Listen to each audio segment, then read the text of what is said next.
I really hate to get political on here. I'm not a fan of politics at all, and I just gotta say this. This needs to be said. This is a very important topic, and I thought I would share it with y'all. With that being said, we all know who the president of the United States is at this moment. In some cases, not most cases, but in some cases, you get what you ask for. This is what you asked for. If you aren't aware, or if you're living under a rock, if you're a United States citizen, then you should be aware, which I feel like you should be aware because I was aware when it happened. But this is pertaining to the Tax Cut and the Jobs Act of 2017 that was passed by your president. I'm not claiming him. He's the president of the United States, but I'm not claiming him at all. Donald Trump passed the law, and of course, it didn't take effect right away. It was passed in 2017, is now 2019, so it didn't affect your 2018 taxes, it didn't affect your 2017 taxes, but now that we're here in 2019, it's starting to take effect. Yeah, he's creating jobs, he's created multiple jobs, he's got the unemployment rate down. That was the first side of it. That's the part that got most people excited. That's the part that got everybody, yay, he's not so bad after all. He's creating jobs and he's got the unemployment rate down. That's one thing. There's a whole nother back end to this thing though. The back end is the tax cuts part. The tax cuts, which has affected us all now that it's tax season. And in most cases, a lot of people aren't offended, or a lot of people don't feel a certain way about certain things until it directly affects them, i.e. me, i.e. a lot of other people in the US. With that being said, I just did my taxes. I just did my taxes a couple weeks ago, and I done my taxes with the same people, one of my best friends who has a tax service company. For the last 4 years, I've received an average of $2,800. My tax refund for the last 4 years has been a minimum of $2,800. I just did my taxes. I was on the phone with my friend for about 45 minutes while he was breaking everything down to me. Now, get this. I knew the tax cuts and job bill that was just passed, I knew it was going to affect us somehow, some way, but I didn't know off top. I did a little research here and there, but I didn't go too in depth with it because I felt like, okay, what's the worst that could happen? Just like everybody else felt. Had multiple conversations with people more knowledgeable than me. We put our ideas together, we brainstormed, and we came up with it. 50% of the people I talked to, maybe more than 50% of the people I talked to said that this is really gonna hurt us. This is really gonna fuck us. Excuse my French. This is really gonna hurt us, and you may not see it now, but trust me, you're gonna see it. And me being optimistic, open-minded, we won't know until we know, right? So let's just see what happens. It can't be that bad, right? I was sadly mistaken. I was wrong. And I'm gonna go back to what I just said. The last 3 years prior to this year, I received a minimum of $2,800 in my tax refund. Did my taxes this year, I received $413.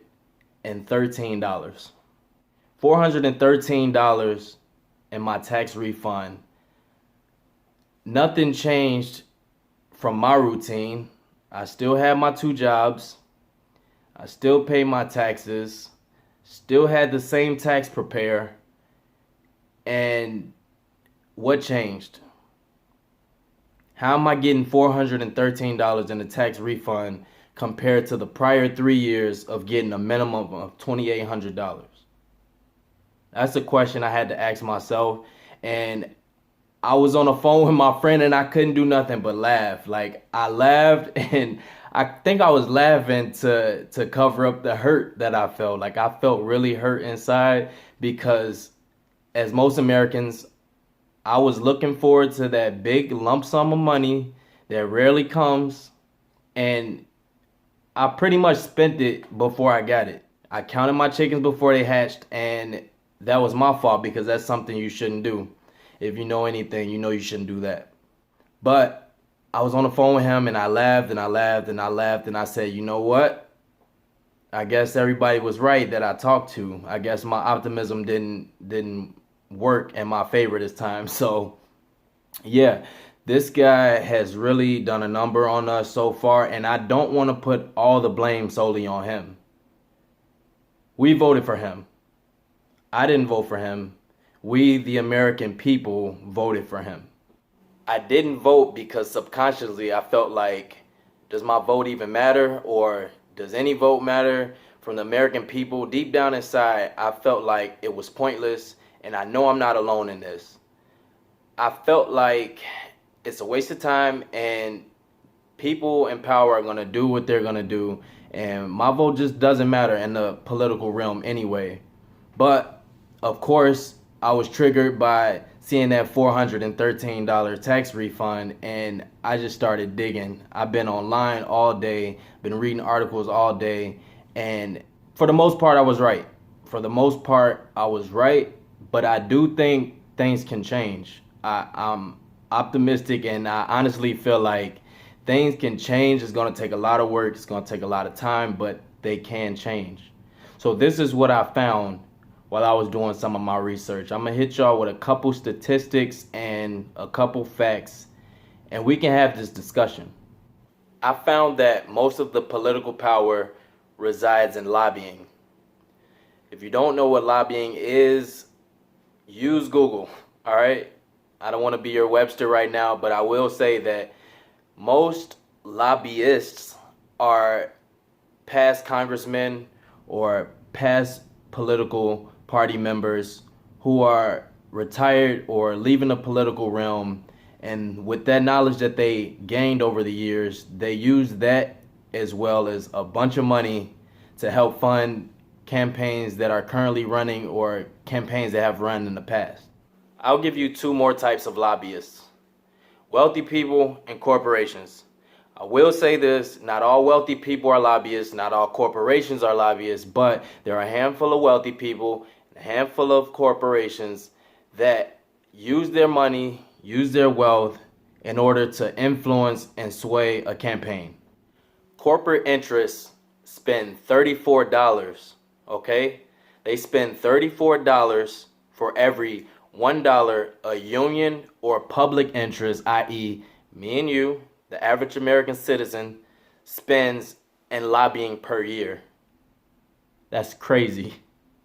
I don't even have to explain that. Like, that's just the math. 34 to 1. They spend $34 per year in lobbying to every $1 a union or public interest spends per year. Let's take it back to 2016. In 2016, corporate interests spent $3.15 billion in lobbying. That's just in 2016. Corporations spent $3.15 billion in lobbying. That is outrageous. $3.15 billion? That's like 5.9 million per member of Congress. That's crazy. That's so crazy to me. Researchers at Princeton and Northwestern University, they did a study based on a 20-year gap from 1982 to 2002. That was a 20-year gap, 1982 to 2002.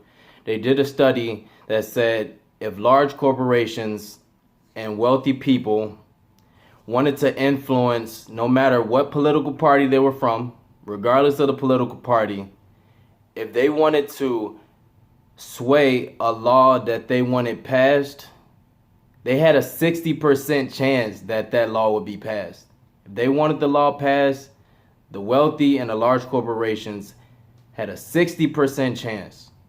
And if they didn't want the law passed, if they just said, you know what, we're not feeling this, the corporate and the wealthy, if they're not feeling that, then it was a 100% chance that that law wouldn't be passed. Let that sink in. That's the influence of money and power. They said, we don't want this law passed. We got the money, we got the bread. Nobody has more money than us. We're not feeling this law. Get it out of there. The laws they were feeling, though, the laws that they were for, had a 60% chance of passing. 60% is a high percent. Let that sink in. As far as the average American voter goes, if we have an issue at hand that the majority of us doesn't support, there's a 30% chance that it'll become law.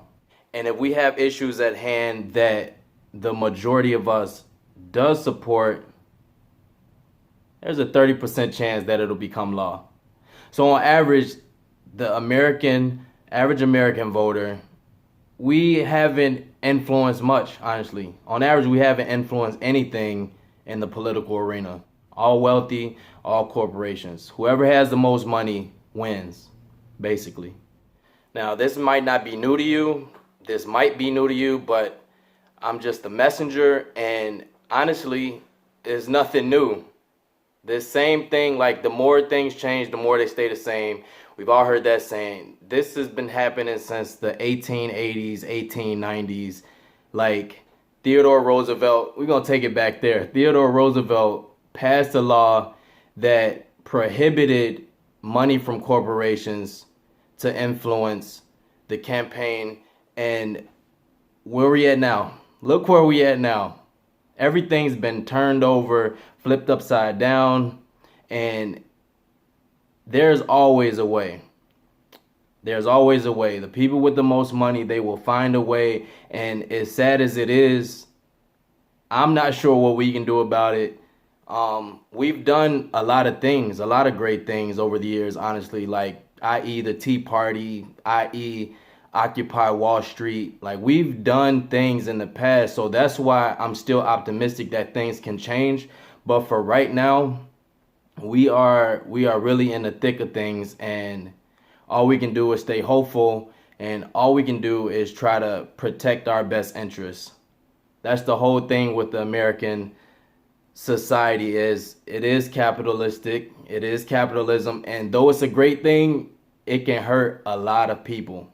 Majority people it can hurt. It's the 1%, the 5%, the people that are up there who pretty much control mostly everything. And that's why I'm trying to get my finances in order, and that way I don't feel as much pain. Once you get your finances in order, you pretty much don't worry too much about the outside world. And that's another thing that I want to put out there. Like, a lot of people hate, or have hate for the wealthy, or have hate for the lobbyists and the big corporations, but deep down inside, you just got to understand this is the society we live in. Like, you can't hate somebody for taking full advantage. Yeah, there's a lot of illegal activity, and there's a lot of manipulation and a lot of taking advantage of people, but there are actual laws.